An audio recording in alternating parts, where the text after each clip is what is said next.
more bandwidth. Can you do If you want, can you do yeah, if you that? want to do that, you can, at the very top, you see in the top center, that first circle says mute video.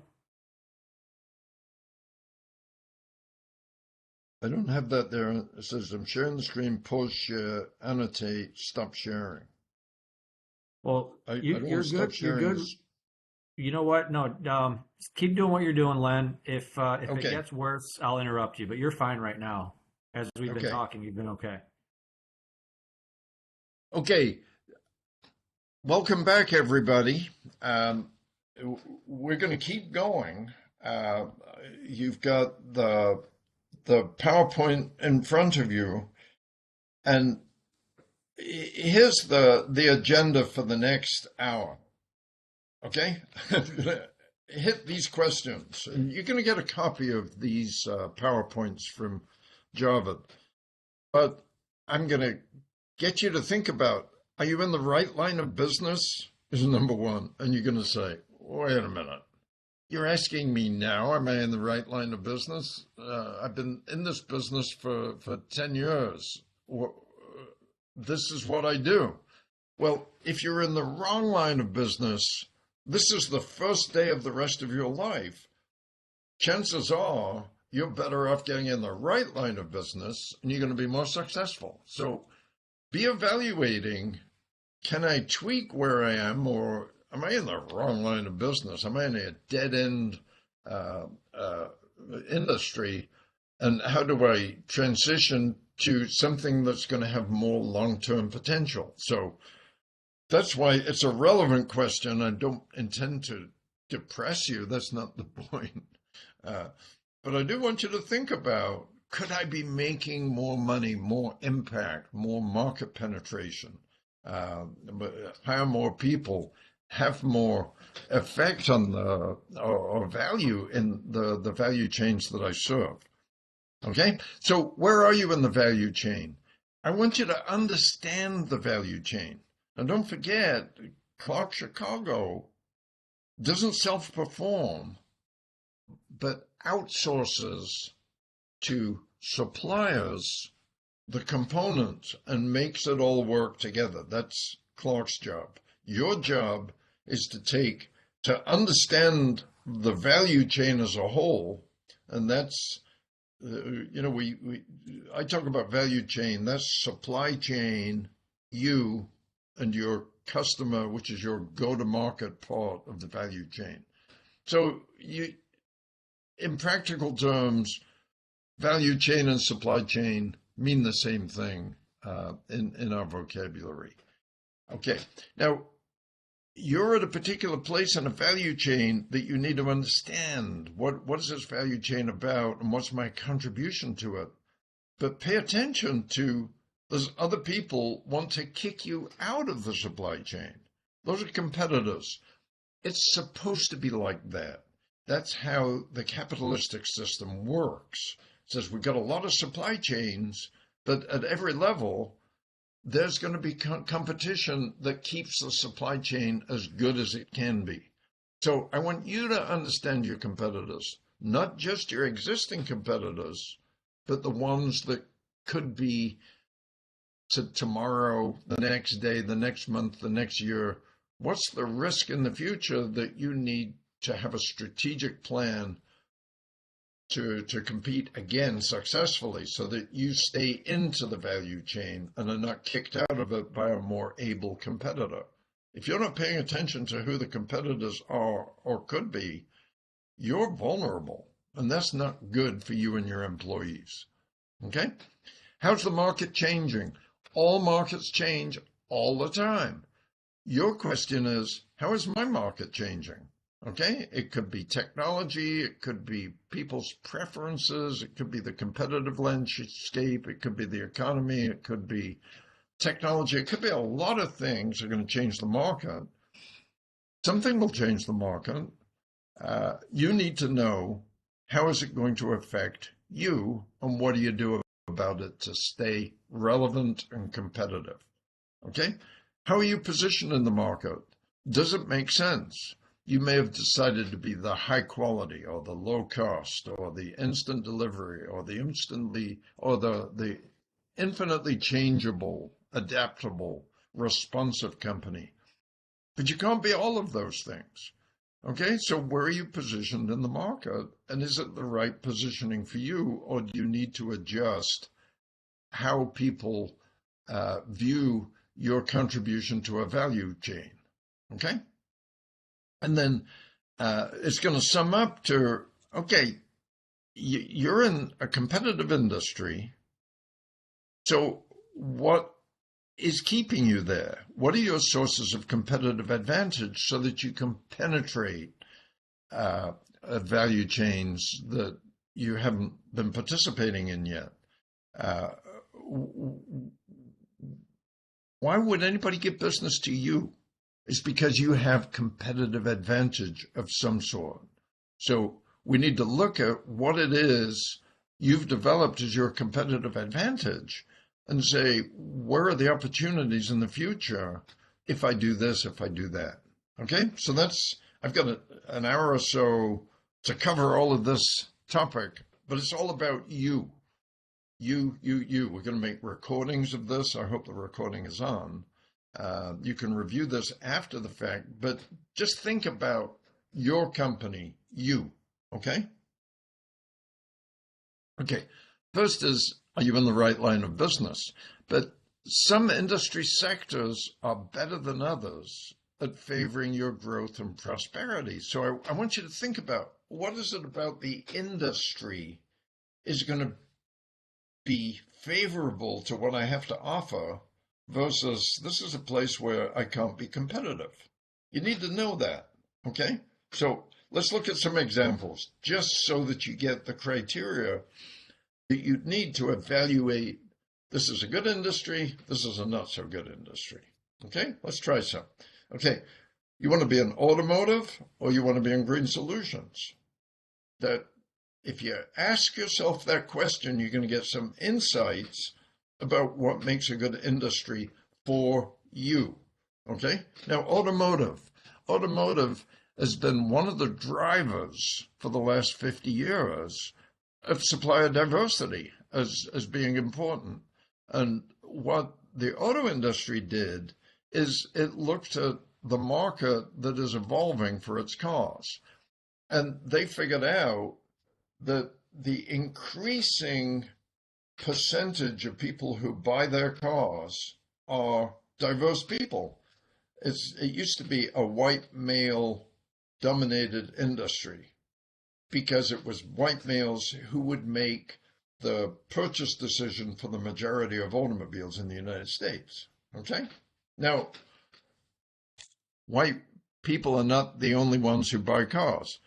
The white males' wives buy cars, their neighbors buy cars, everybody buys cars. And increasingly, it's minorities, Native Americans, women that are buying cars. So the auto industry said we ought to be sourcing from people who are going to be buying our products. And they were the leaders for many years in making sure their value chains reflected the customer base. That's what you're trying to do. Now, that means they're going to be very diversity friendly. And if you're not a middle-aged white guy like me, okay, you're one of their ultimate preferred customers. So how are we going to put money in your pocket to do it? Okay, so that's what we want to do. But here's what's, even though the auto industry wants to do business with you, it's a very large scale industry. Okay, you don't make one car of a particular model at a time. You make thousands of them, or hundreds of thousands of them, or more than 1 million a year in some cases. So you've got to have an ability to supply a large-scale company if you're going to participate in the auto industry. Okay? They also, if you look at how the auto industry works, there's about 5 years of lead time. They're thinking about suppliers now that are going to be relevant to them 5 years from now. So look at the auto industry. It's based on primarily gasoline-driven, some diesel-driven vehicles, but that's the main industry. And it's transitioning very quickly to electric cars. So I've always had gasoline cars, but I'm typical of the customer base of tomorrow. I have an electric car and I have a hybrid, okay? And as well as a gasoline-fired pickup truck. Okay, so that's the future. But they're thinking now, 5 years from now, who do the suppliers need to be? So if you were in that industry, it's a great industry. They are looking for diverse suppliers and are willing to work very closely with you to make you successful. But what are you going to do in the meantime? In the 5 years it's going to take you to get your first contract? Okay, do you have the scale necessary to help an auto company? So that's where that industry is going. Now look at a different kind of industry for contrast: green solutions. Green solutions are an entire spectrum. There's recycling, there's organic, there's all kinds of things, demolition. There's lots of things that are going to need green solutions. There's very low barriers to entry. You don't have to wait 5 years to have a presence in the industry like you do in automotive. You can do it tomorrow, okay? And there's multiple opportunities on energy production, energy savings, recycling. And it's big and it's growing. Automotive is big and it's growing, okay? And they're being held back by the value chain, particularly computer chips right now. But there's a ton of demand and they've got supply issues within the value chain. Can you participate in that? Not unless you're really big. You're going to be a big chip company? Okay, think about $500 million worth of investment if you're going to be a chip manufacturer. So that's not for you. So you look at where is the opportunity? Is it in a big scale industry like automotive, or is it a small, emerging, growing, multifaceted industry like green solutions? Those are two extreme examples. I don't expect you to be in either, but I want you to think about scale, ease of entry to the market, saturation, lead times for the industries you have chosen.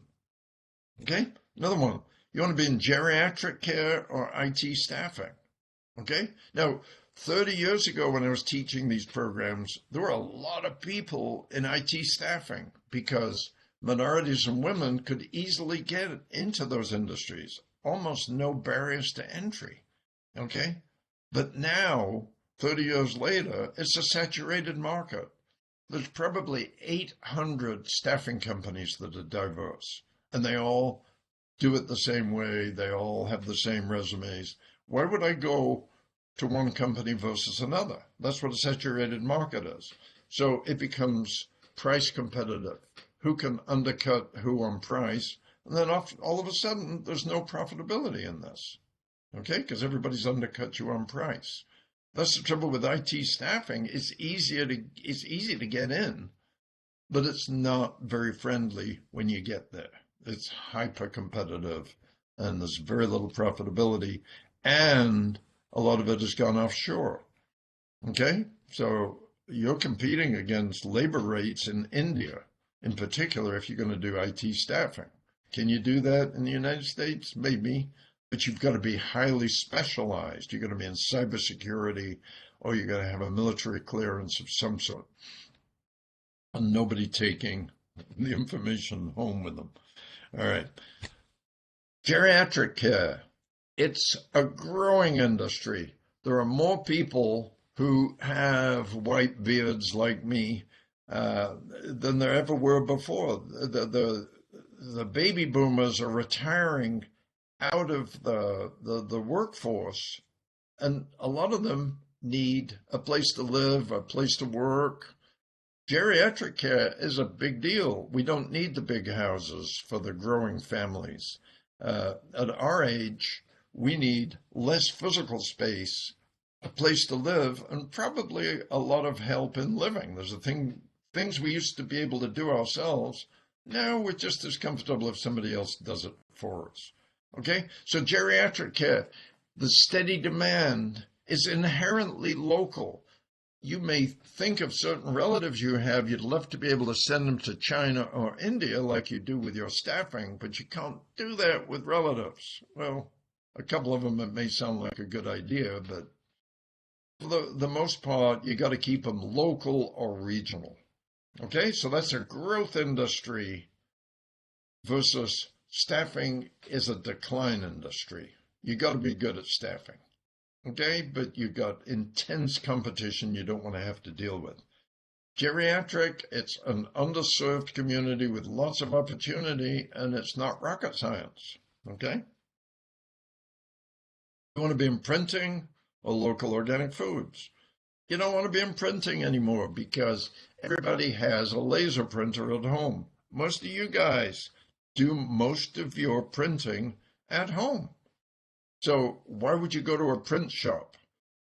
We're not a brochure economy anymore. We're an electronic economy. We don't need to have flyers and all these things the way we did 20 years ago. So there's a lot of printing companies up for sale for cents on the dollar. And you can get into that if you want to, but your market is collapsing. Okay? Now, local organic foods, people are getting real smart about if you put too many bad chemicals in your body, you're going to have some problems. So it's better to have unmolested whole foods than it is to have highly processed foods. It's better for your body. It's more expensive, but there's growing demand.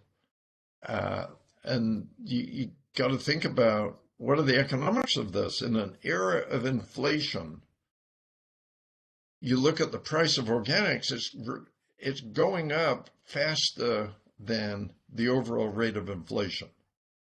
Okay, so even though there's more demand for organic food, there is an increasing cost to it, so not everybody can take advantage of that. So you got to look at where you are in the market. What is the market you're serving? Is it an affluent market or is it a relatively low-income market? But compared to printing, there's very little future in printing, a big future in organic foods. So this is not about either one of those sectors. It's about you, the sectors you have chosen to serve. Are they growing or are they obsolete? Are they revenue producing or are they investment losing? Think about it, okay? Just because you've been in a market for a number of years doesn't mean it's a good one. Giveaways, having pens. I got a pen here from Hilton Hotels. Is it more likely I'll stay at a Hilton because, all right, I stole the pen? I didn't actually consciously steal it. I was using it and it ended up in my briefcase. But am I more likely to stay at a Hilton because I got a pen? No. But that's where a lot of companies that needed a quick and dirty, diverse spend to boast about, they went to the most disposable product, like a giveaway item. Okay, well, when there's a recession or hard times, what's the first thing companies give out or stop buying for? And it's going to be things that are disposable and don't help the bottom line. So, I've got like 1,000 diverse suppliers can produce the same pen, which is made in China, and it has no strategic value for the customer. Do you want to be in that business? It's easy to get into, but it's oversaturated. Okay? Or do you want to be in housing? Housing is a different market. It's growing. As population grows, they need someplace to live. Okay? But as the real estate market, demand and supply, it's weird. Okay? housing, the cost of housing has increased dramatically for the average person. So what do we need to do? Affordable housing is a big deal. So it's a growing necessity. Demand and supply depends on how rich the homeowner is. Okay, affluent people are building McMansions, even though young people say that's an old status symbol that we're not party to. We don't want to live in more square footage than we have to. So, but that's not who the bulk of the market is now. Who's buying houses? It tends to be more my generation than your generation. Okay, so affordability is an issue. So do you want to be in housing or you want to be in giveaways? Well, you've got to have a special niche if you're in giveaways. Housing, the sky's the limit for you, but you've got to understand affordability. You got to understand what is the demand in the local area. You got to look at a lot of things to understand that market. If you get it right, it's good. If you don't, sorry, thought my cell phone was shut off and it's not. Okay. So how do you know whether you're in the right industry? You start out by looking at your own core competencies. What are you good at doing? And is that relevant to an industry that's different from the one I'm in now? That's the question you're asking yourself. Because a lot of people, they look at a core competency they used to have and they say, is it still relevant to the growth parts of the current economy? Or do I have tunnel vision? This used to work in the past, and I'm not looking at how the market is changing. So let me look at some examples of this, because the question for you is, do you have tunnel vision? Are you thinking about the market changing around you, you having certain things you're good at doing, and the market opportunities may be different than what they've been in the past?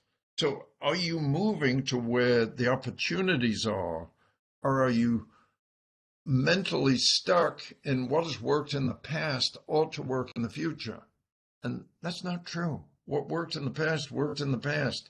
What's going to work in the future is going to determine whether you're successful in the future or whether you're not. Okay? Let's look at some examples. Okay, you think about this. Amazon and eBay. You know both these companies. What are they good at doing? They both have the similar core competency, which is, how do you sell electronically stuff that people used to buy in a brick and mortar store?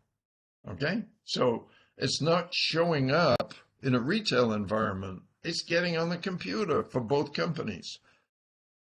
Who had the national reputation and consumer confidence at the outset of this emerged industry? Now, if you look at like 30 years ago, people weren't buying stuff through the internet. People were buying stuff in person. Now they're buying through the internet. Okay? Who was there first with a big reputation? And it was Amazon.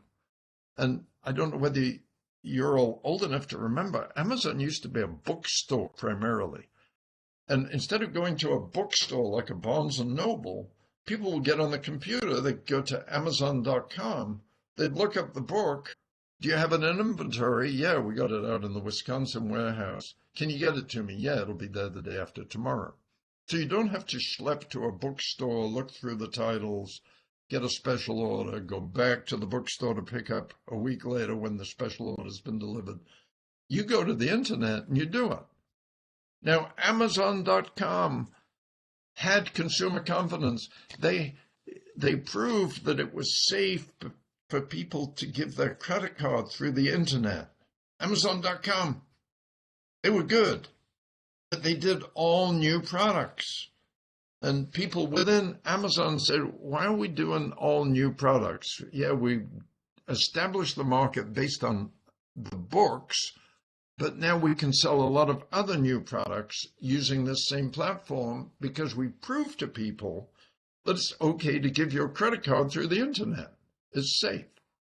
So Amazon said, yes, new products, new products, new products. And eBay is saying, well, what about used products? What about previously owned stuff that people want? They have no way of knowing what's nationally available. And Amazon doesn't want to do used products. They want to do new products. We'll take the used product business. So eBay became very big, and Amazon could have owned that entire space. But they had tunnel vision, new products, new products, new products. Okay? But this is not about Amazon and eBay. It's about you. Do you have tunnel vision about what your opportunities are to turn your core competencies into profit opportunities? Okay?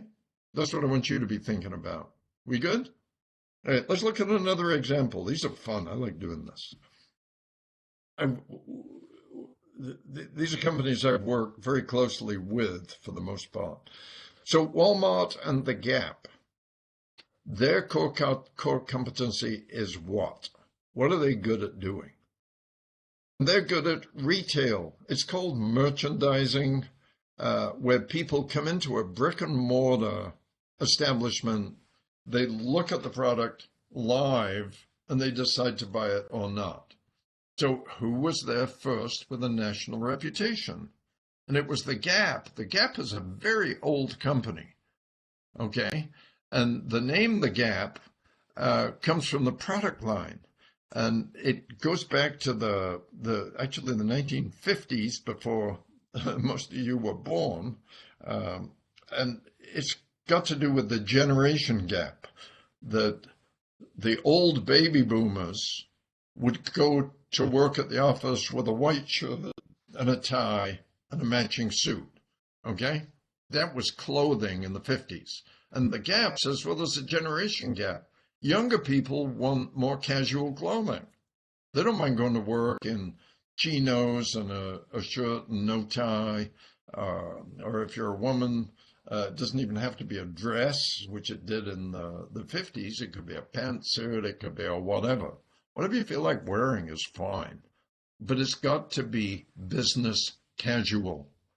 And the generation gap was people who didn't do business casual as the old fogies like me. Look at me today. Hello. But the new people wanted something different. And that's where the Gap came in with smart, casual clothing. Okay.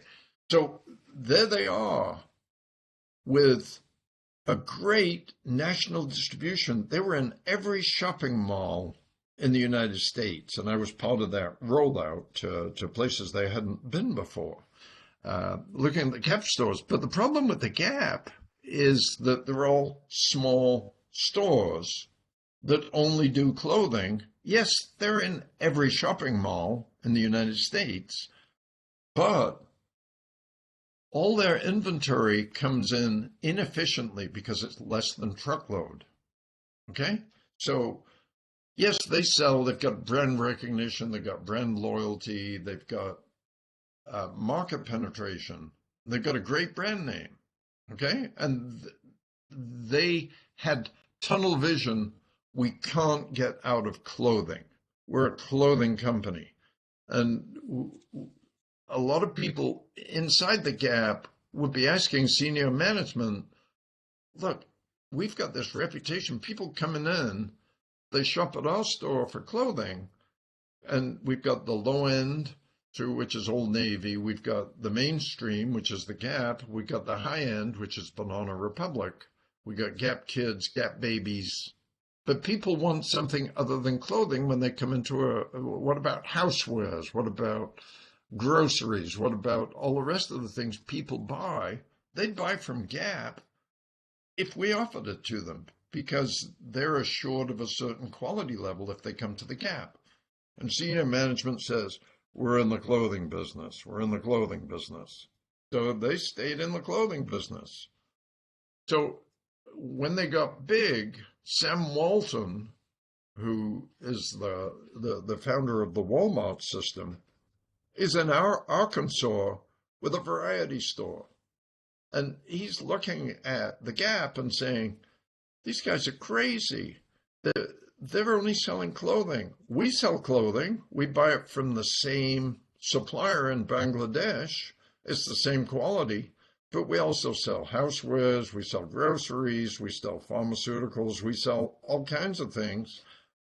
The Gap has national distribution, but it's terribly inefficient because it's less than truckload. If we had a store system like the Gap that sold everything, we'd have full truckloads. It would be incredibly efficient. People wouldn't have to go to multiple stores to fulfill their shopping list. They can come into Walmart and buy everything they need. Yes, the same clothing, but they can also get everything else.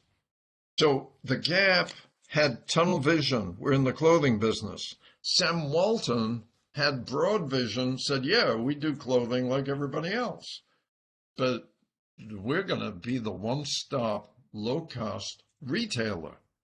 It's just a difference in vision. Gap could have owned that entire market except for tunnel vision. Walmart owns that entire market now because they didn't have tunnel vision, and they said, what's our core competency? Everyday low prices, logistics, distribution. That's what we do. Are we good at retailing? We're okay. But the big deal is in everyday low prices and the variety, one-stop shopping. Okay? The Gap could have been that company. Senior management, because of tunnel vision, stopped them from being that company, even though the impetus within the company was right there. Okay? I've worked with both companies. They have very different perspectives on how to do business. It's not about them, it's about you. Do you have tunnel vision that's stopping you from looking at opportunities that are staring you in the face in a changing market? Okay? If you do, I want you to look at the broader picture. Where can I be successful? Okay? Let's do one more because this one's kind of fun too. PayPal and American Express have the same core competency. What is it? It's processing payments.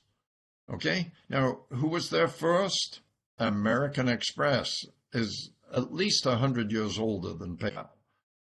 Okay? So American Express, its big business for many years was processing payments. Yeah, and it used to be done through, in your parents' generation, it was traveler's checks. I don't know whether any of you are old enough to remember traveler's checks, but the idea is you get an American Express traveler's checks denoted in dollars. You go to Europe or Asia or wherever you are, you go to the bank, you put your second signature on the same check, and they give you the money in the local currency. Okay, it was great for travel.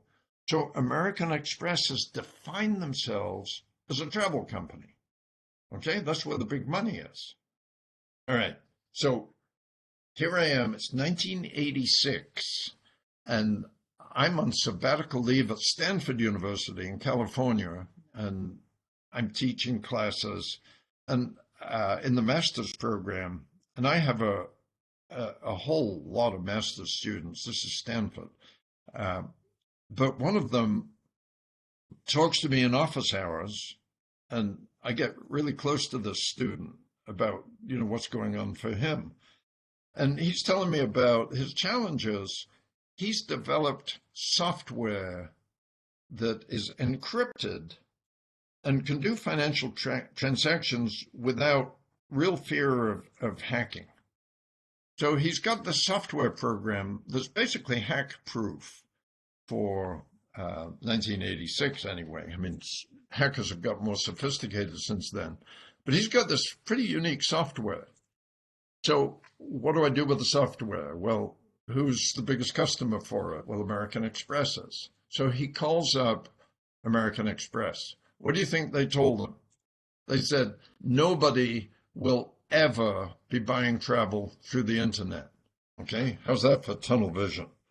They said, you don't understand our business. We don't need your software because people come into American Express travel agencies. They buy airline tickets, they buy cruises, they buy hotels, they buy airline tickets. You name it, it all comes through the travel agent and people pay with a check. Nobody is ever going to do business through the internet because they're afraid of getting ripped off. Not for travel. So my student decides to start his own company. And you've probably heard of this guy. His name is Elon Musk. He's now the richest guy in the world. And American Express could have owned PayPal for what was left on his college tuition. He wanted to get his student debt paid for, which wasn't that big. So instead of that, he postponed paying back his student loans and started PayPal. And he sold PayPal for $500 million and started Tesla and SpaceX. And then he started the battery company. And there's a whole lot of things Elon is doing now that American Express could have owned that entire space, but they had tunnel vision. You with me? Okay. What about you? What is your core competency? What are you good at doing? And do you have tunnel vision around the number of customers that you might serve with that same set of core competencies? Okay. This is about you. What do you know how to do? And are you thinking about, well, I've been doing it in this environment and this is really comfortable, but that's not where the future is. Go to where the money is. Where's the future? What's unfolding that's an opportunity for you? Okay? All right, let's look at a real example out of your domain. This is a guy who was in the program. It was 2008, and he's African American male, late 40s, and he owns a motel. And the motel is out west. It's between two national parks, farther out west than Chicago. Think that. I want to keep him anonymous. So there's two national parks. They're 7 hours apart that have tremendous business in the summer when families visit one national park and then they visit the next one the next day. Okay, but it's about a 7-hour drive between the two. So about 3.5 hours into the journey of leaving one national park, there's a small city, and this guy's got a motel on the edge of the city, and people stop over with their families before the next morning they set off for the other national park. That's the deal. But it's 2008, and in 2008 you have a recession going on in the United States. It's a banking recession. A lot of financial services companies collapsed because they were overextended and underregulated, but it became our problem, not the bank's problem. They got bailed out. We were the ones who suffered. But what happened is a lot of people couldn't afford to take a summer vacation. So this guy's got a tourist motel, and his business is down to 20% of capacity in the high season. And that's when he makes all his money for the rest of the year. It's a tourist hotel, 100 beds, just a plain old motel, nothing special about it. And that's what he gets, the traffic coming through the interstate between these two national parks. So he comes to me with 3 proposals that he wants me to review. So I meet with the guy. One of his proposals is across the street, there are some fields that aren't being used. He wants to turn them into a golf course. And he's got a business plan to make it a golf course, you do this. Okay, another proposal he had was, why not build a theme park next to the motel so that it will become a destination where kids will be saying, okay, we'll go to the national park, fine, but let's go spend a day in the theme park.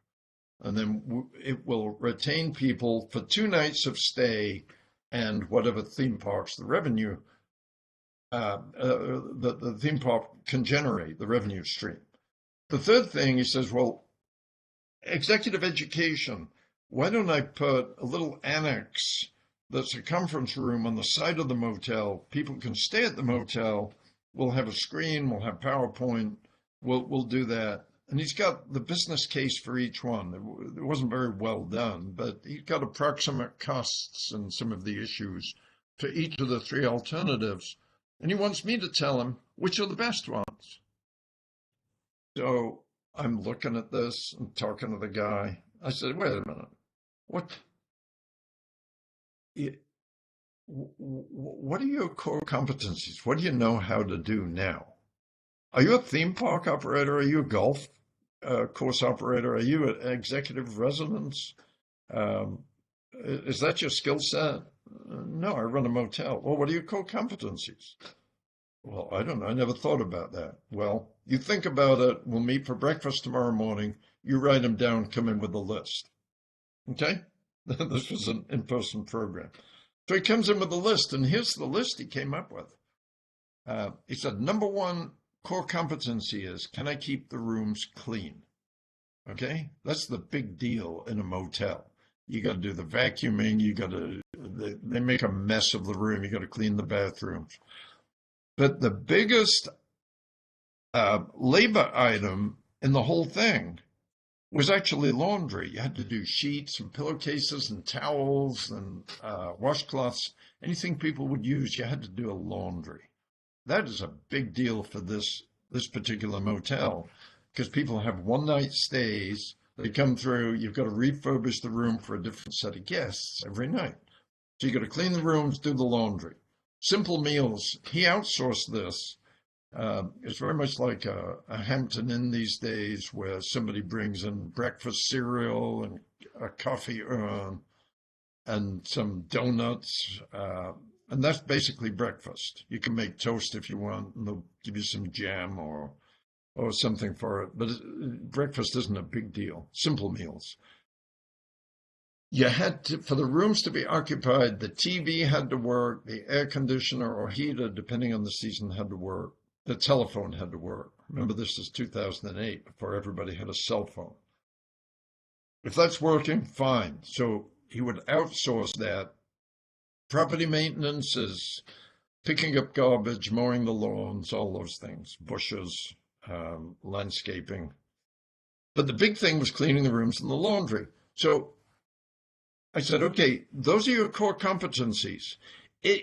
Is there an opportunity that uses those same core competencies that isn't dependent on tourist business being really good for a certain proportion of the year? So he thinks about this, he racks his brains. And then what we came up with is, where do you live? Well, I'm the edge of this city. What's happening to the demographics in this small city that you're on the edge of? Well, people are getting older. Okay. So if you've got an aging population and you've got a facility and core competencies that can take care of people who don't want to have their own house with a staircase that you can fall down and break your hip, why wouldn't you take care of the geriatric population rather than the tourist population? So a year later, this is what the guy is doing. Okay? He now has an assisted living center using the same facilities.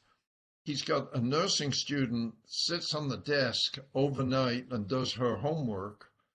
But if there's an emergency call from one of the patrons, they call the front desk. There's a nurse sitting there, can refer them or call the ambulance or whatever, or talk them through it. He's now got 100% occupancy year-round and a 6-month waiting list. So he's gone from 20% occupancy to 100% occupancy purely by looking at his core competencies. What is he good at doing? And is he serving the right market? It's kind of no different from what Elon Musk did or what Sam Walton did. You know, it's the same thing saying I'm serving the wrong market with the core competencies that I have. So the question for you is, what are your core competencies? Okay. And what are you good at doing that people are willing to pay for? And are you focusing on the best business opportunities for you? Okay. Many of you are not. So, I mean, you can think about this, but if you had office hours with me and I'll talk to a certain proportion of you, I'm going to ask you, what are you good at doing? And who are you serving? So be prepared for those questions if you want to talk to me one-on-one. But I'm going to be asking you that because that's where the growth may be for you. Okay? It's not for everybody, it's for you. Okay? And if we have 45 different companies in the Chicago program, there are 45 different challenges there. So this is really about you. It's not about everybody. Okay, we good? All right. I want to do one more thing, then I'm going to give you a quick break, okay? Years ago, we didn't talk about the value chain, but with COVID and a lot of things that are happening in the labor market, now everybody's talking about supply chains. The value chain is the supply chain and the go-to-market part of it. So use supply chain if you prefer that vocabulary. Economists call it a value chain. So I'm just saying why I'm using that. So let's learn to think in value chain terms as a way of thinking about where are the opportunities for me going forward. Okay, so you start out by saying, well, what's my place in the value chain I am currently serving in? And then what value is being added? And is it the kind of value that can't easily be replicated and I can get kicked out of this market? And you want to make sure the value you're adding is real value and you're an indispensable part of the value chain. If you're dispensable, chances are you're not going to survive there very long, or there's not going to be much profitability in it. Okay. Now, value chain revenue. Throughout a supply chain or a go-to-market side of the value chain, there's a lot of discrepancies in profitability. So you need to understand where is the money. Because if you're passive, you say, well, let me wait for an RFP to see what's being outsourced. So in any supply chain, you're going to outsource the stuff that you can't make money at before you're going to outsource stuff that's really valuable to you. That's just how it goes. Self-perform is the stuff where you can make money. Outsourcing is the stuff that somebody else can do better than you, or maybe they'll accept a lower profit margin, or they have a core competency, or they have a preferential location, or there's some reason you give it to somebody else. But where is the money? I want you to understand the profitability of your value chain. Okay? And then I want you to understand, if you're in a good part of the value chain, competitors are going to be wanting to knock you out of there. So I want you to think about who are the competitors or who might be the competitors you have to worry about. Okay? So you've got to understand supply chains. You're in a supply chain. You're not a freestanding business. You're a business that depends on your suppliers and your customers. So if you look at your business from that perspective, it tells you where's the opportunity for you to get rich and to keep the place you now have.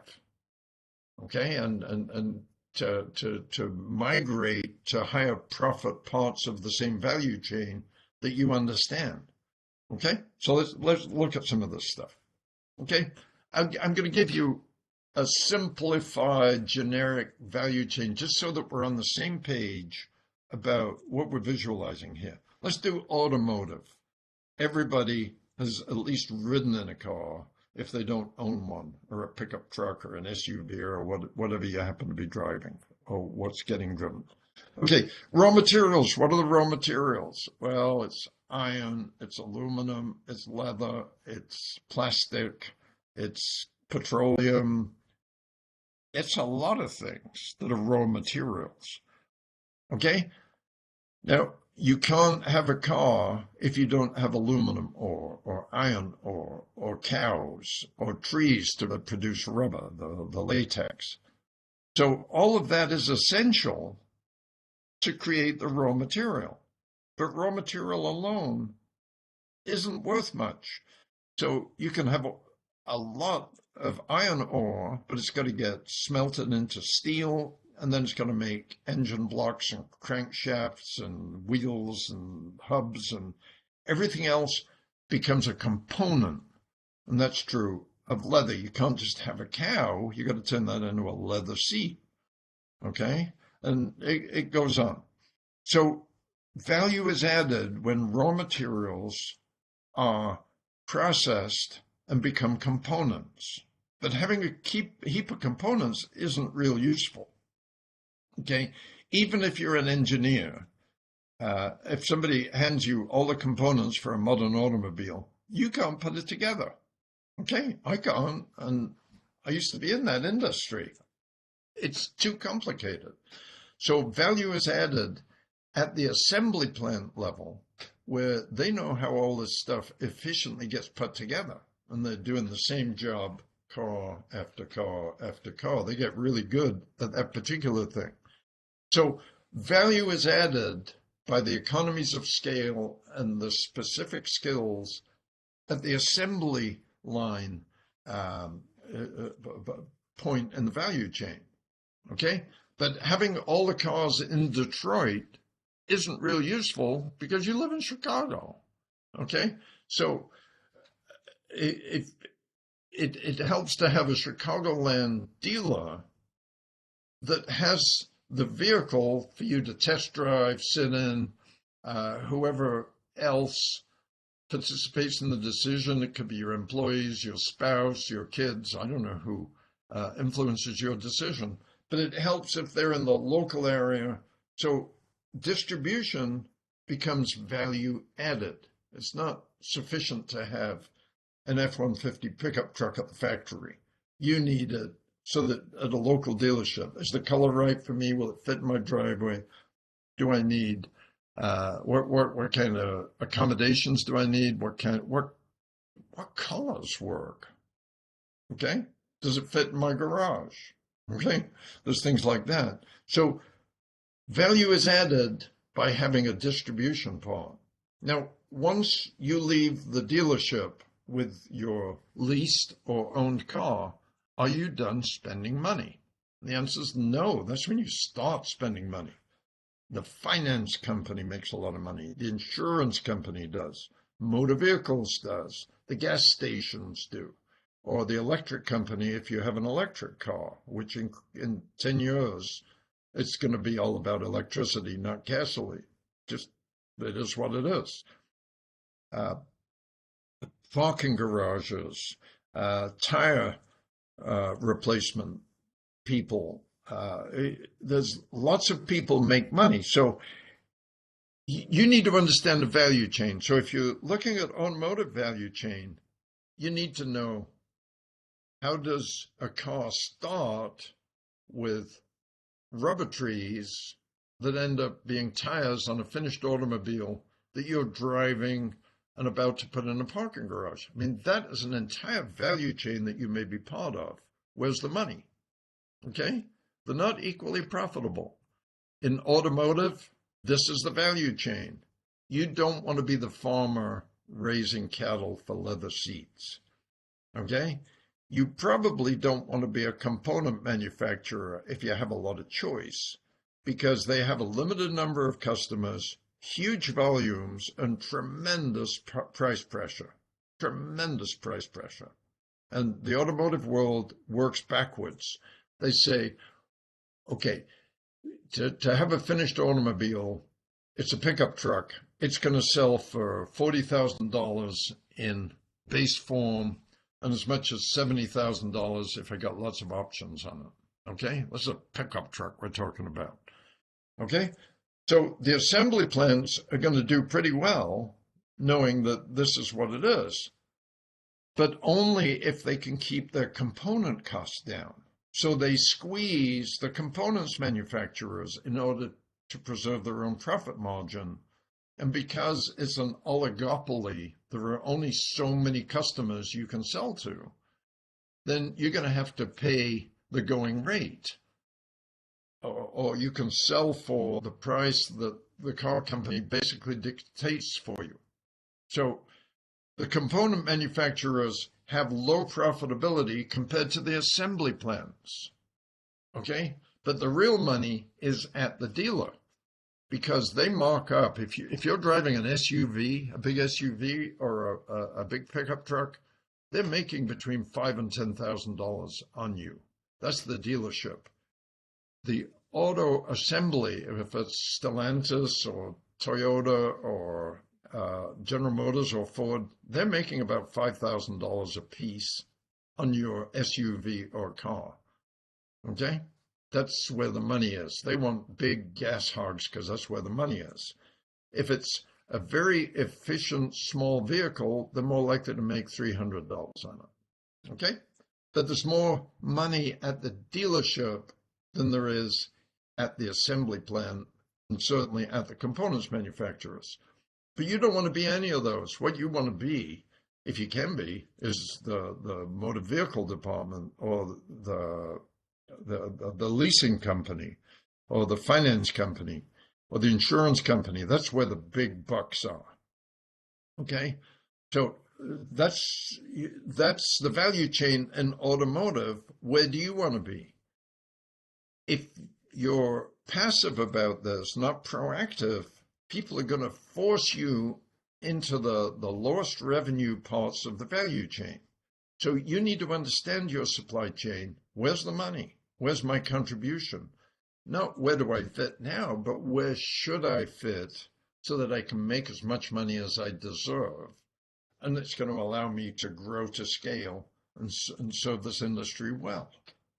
Okay? But you got to understand how the supply chain works for you to make those kind of assessments of where you want to be and what you can expect when you get there. Okay? Now, they're not all like this. This is computers. This is automotive. Let's look, it's jet engines too. The big profits in jet engines are not making jet engines. It's being in the leasing company, the jet engines. Okay.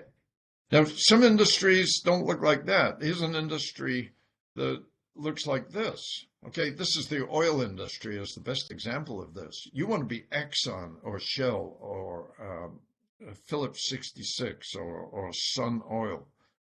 The money is in exploration and basic production. Yeah, there's money in refining too. But by the time you get to the gas station end of things, there's no money left. You can't operate a gas station if you've only got one gas station and hope to break even. Okay? The companies that distribute through gas stations like Exxon say you need 15 gas stations to break even. Okay, now there's a way around this. And the way around this is not just to have a gas station, but it's to have a convenience store in the gas station. So people have to buy things they forgot on the way home from work. You gas up your car, yeah. But I can get fast food, I can get cigarettes, I can get lottery tickets, I can get liquor, I can get basic groceries. They're all expensive compared to going to a supermarket, but that's what keeps the gas station operating. You've got to stop the car to fill up with gas. Now, if you go into the convenience store to pay, that's where the high profit items are. But you got to understand your value chain to know that. Okay? If you look at diamonds, Tiffany's, it's U-shaped because De Beers controls the exploration and market. They've got the diamond mines, but Tiffany's has the high-end retail. Everybody in the middle isn't making the money that De Beers or Tiffany's is making. Okay? So what about your value chain? It's not about them, it's about you. Where is the money? Okay, let me give you an example of the power of really understanding this. Okay, I have another, um, it's a real case, it's a diverse business. And this is a guy who comes into the program. Oh, this is probably about 15 years ago. He's African American, uh, and he's in his 40s too. Uh, Two examples of guys that are about in the same age distribution. So he comes in and he submits uh, a questionnaire and, okay, what's your mission statement? And he wants to meet with me. So I read his mission statement. We provide high quality janitorial services. I mean, does that inspire any of you? Didn't inspire me. I've been a janitor. Uh, I did. I've done a lot of jobs working my way through colleges. Um, so being a janitor was one of them. That was a good business for me. But high quality janitorial services, give me a break. What else are you going to say? Well, we do a reasonable job and you won't get many complaints. That's being honest. But he does this. So anyway, he comes to me. He says, look, I've got an opportunity to expand my business here. I've been cleaning the office of company headquarters, which is in the capital city of this state. And we're again in just west of you guys. So it's a big state. And he's in headquarters, and he's doing a great job. They needed to do some diverse outsourcing, and they figured, oh, let's just give it to the janitor. That will cover our requirements. But that's not quite enough. So he's been doing a good job, the janitor. Good enough, anyway. Nothing special, it turns out, but he's been doing a good job. So they said, okay, you're doing company headquarters. Can you do the 3 satellite offices and do the major cleaning on the weekends in this part of the state, this part of the state, this part of the state? We got 4 offices total. You've been doing headquarters, doing a good job.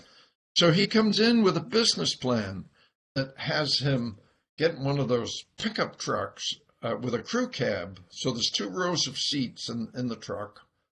And his business plan is, okay, on a Friday, they start at headquarters. They go right through headquarters. When they're done with that, they get in the pickup truck. They sleep if they need to. But we're going to go to the second location, which is about 3-hour drive. So they all drive to the second location. They wake up and start cleaning that place. Then the next place is a much longer drive. It's 5 or 6 hours. So they really sleep. Oh, they do more than sleep. They actually have a party going on, but that's another story. But his view is they can do all 4 and be home by Monday morning. And now he's expanded his business. He's grown in scale by doing more locations, providing high quality janitorial service at all 4 locations. So diverse spend goes up. He's hired extra people to sit in these trucks all weekend. And he wants me to look at his business plan. So my sense of the business plan is, well, you're paying people to sit in a pickup truck for most of the weekend, and they get to a location, they have to scurry, they got to work like crazy, get back in the pickup truck and go to the next one. You're paying people to sit in a pickup truck. That's what your labor cost is. They're spending half the time in the pickup truck and half the time actually servicing the client, but he's got to pay them for the whole thing. So I say, draw your value chain. He says, look, I'm a janitor. I don't have a value chain. I said, you're in the construction industry. Draw the value chain that's relevant to you. So under duress, remember I got him in a 1-week program. I say, I'll see you tomorrow morning for breakfast, and we're going to go through your value chain. So that night he writes his value chain. This is what he comes up with. Okay? So starting at the left side of this, workplace needs assessment. In an office environment, how many square feet do you actually need? What do you need? And how much of it is open space, movable desks? How much of it is offices that are sealed off from each other? How do you do that? And some people can tell you what you need for your company. That's a specialty. Locations. Real estate professionals can tell you, okay, within a city like Chicago, there's some high rent districts where the cost per square foot of leased space is very high. There's some other places that's pretty cheap, but there isn't public transportation, there isn't parking, safe parking. The local workforce isn't what you need to operate this business. So it's learning what are the most desirable, easy to get to, easy to staff spaces. That's not the same everywhere you look in Chicagoland. It just isn't. So some people can say, yeah, you need to be located here. Okay. And then a real estate person can either rent you an existing building or they can build a facility for you and lease it back to you. Okay, that's a real estate. They either sell or lease the building, and then the customer, the tenant, has a building management company whose job it is to give them a turnkey operation. At 8 o'clock when all the employees show up, it's ready for them to work. And they hire the janitor to keep it clean after hours.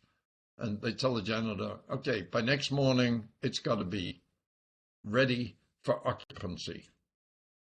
And the building management company is the one that determines the maintenance needs. But who actually does that? I talked to the guy about, well, building management company does this, but who figures out where you've got torn carpets or dirty windows or ceiling tiles falling down or carpentry issues, railings are falling apart, they got loose or whatever. He says, well, we do that on second shift. And we tell the building management company, by the way, you need to bring a floor covering company in here, or you need a carpenter, or the HVAC system is malfunctioning. We do that. Do you get paid for it? No. Okay. And then they bring outside contractors, carpenters, electricians, floor covering people, glaziers. You guys know better than me, the repair and refurbish. And there's a tenant, there's a customer. So I said to the guy, instead of going to 4 locations, what if you occupy more of the value chain? So what do you think this guy can do? Well, he's doing all the work for the building management company, who just sits back and waits for the report the next morning from the janitorial company. Okay, this is what the building needs now. So what the building management company does is it figures out who are the right subcontractors, carpenters, electricians, and so on, to fix what needs to be fixed. So I say to the guy, where do you want to grow? So here's what he comes up with. He says, I can be the building management company. I'm doing their jobs. I'm just not getting paid for it. And that's what he becomes. He becomes a building management company that self-performs the janitorial, determines the needs. Okay? And he says, okay, you need this, you need this, you need this, to the purchasing department when they come in the next day. Okay, so I see him a year later. He comes to our advanced program. Hey, I got a great business going on. This is what I do. But now what I want to do is I want to expand this business. So I say, wait a minute. Before you expand the business, pull out the value chain you did a year ago. And he's got this. He says, all right, here it is. This is what I'm now doing. I said, what do you want to, is there any other opportunity that's very easy for you within the same value chain? So he thinks about this. And the next morning, the next morning, he comes back, repair and refurbishment, I know who are the good suppliers. I know who are the people you can trust to be in an unoccupied office overnight to do repair work. Who are the flooring people? Who are the ceiling tile people? Who are the plumbers? Who are the landscape people? He knows all of that. He knows good and who's not good. So his deal now, it's an enhanced version of building management. And what he's doing is he's bringing all of those, the building management services, but he's also saying, when something needs repairing, I will organize that for you. I'll give you the best suppliers. I will supervise their work since they're doing it all in second shift anyway. I'm going to be there. I'm going to mark up their invoices 15%. They get paid when I get paid. So you're going to get one invoice a month that's janitorial service, building management services, and all the repairs. I'll bill you once. You only have to process one transaction. And I'll take care of your turnkey needs for this business. Because they didn't want to, the purchasing department didn't want to figure out who's a good electrician, who's good at HVAC. They didn't know. He knew. Okay? So that's what he does now. And he's much more profitable by understanding his value chain. So you don't clone the existing business, which is what he thought he was going to do, and do geographic migration or cloning in different geographies. That's what he came in thinking, is what if you understand your value chain and occupy more of it? So that's why I need you to understand your value chain. Okay?